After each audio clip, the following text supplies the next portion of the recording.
کہ مفتی صاحب یہ بتائیے کہ دوران روزہ ٹوتھ پیسٹ کرنے سے کیا روزہ ٹوٹ جاتا ہے یا نہیں ٹوٹتا؟ شریعت کی روشنی میں اس کا جواب عنایت فرما دیجیے، بہت مشکور رہوں گا۔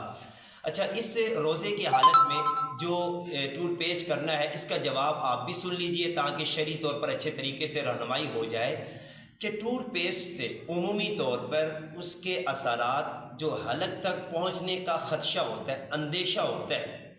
تو اگر ٹوتھ پیسٹ کے اثرات کا شک ہو جائے کہ اس سے روزہ مکروہ ہو جاتا ہے، یعنی روزے کے اجر و ثواب میں کمی واقع ہو جاتی ہے۔ البتہ اگر ٹوتھ پیسٹ کے اثرات حلق تک پہنچ جاتے ہیں، واقعتاً یقینی طور پر پہنچ جاتے ہیں، تو اس سے روزہ ٹوٹ جاتا ہے۔ تو اس لیے میں آپ کو ایک مشورہ دینا چاہتا ہوں کہ آپ دوران روزہ ٹوتھ پیسٹ کا استعمال مت کیجیے، اپنے روزے کی حفاظت کیجیے۔ صبح سحری کے وقت، صبح صادق سے پہلے یا شام غروب آفتاب کے بعد ٹوتھ پیسٹ کا استعمال کرنا چاہیے، اور روزے کی حالت میں سنت مسواک کا استعمال کریں تو مسواک سے روزہ ٹوٹتا بھی نہیں ہے اور اس میں اجر و ثواب بھی ہے، چونکہ نبی صلی اللہ علیہ وسلم کی سنت بھی ہے۔